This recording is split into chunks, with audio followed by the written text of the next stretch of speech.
The open seat, page 34 in Steinbrecht. We will now discuss the supporting aid of the open seat. According to the principle that any body gains in circumference, the more it is shortened by compression, the horse, as mentioned before, must broaden its rib cage and flanks when moving in collection, so as not to interfere with such expansion, but to enhance it as much as possible.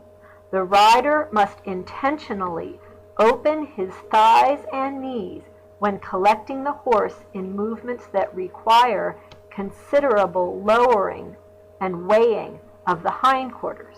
That is, he must move his legs away from the horse so that no pressure from these limbs, except their natural weight, would interfere with this desired lowering and broadening.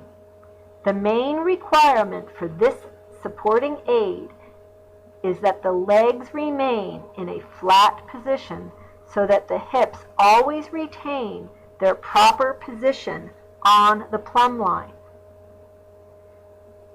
Unfortunately, weak riders often demonstrate the wrong seat. The correct open seat, however, is a fine aid which only requires balance and the rider has no support other than his seat bones. For this reason, the open seat has an extraordinary effect. The horse, no longer hampered by any hard contact with a rider's tight legs, will feel almost as if in a state of freedom and will therefore work with such lightness and enjoyment as if left to play in the paddock at will. The more the horse develops its skill in lowering its hindquarters to carry the weight, the less the rider will be forced to artificially maintain his open seat. It will gradually cease to be an effort. The horse's strides become steadily softer, and the rider will again be able to naturally come back onto his seat bones.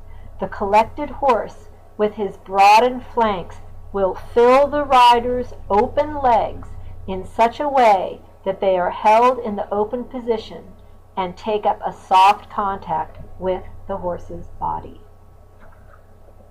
This is making me think of Joe a lot.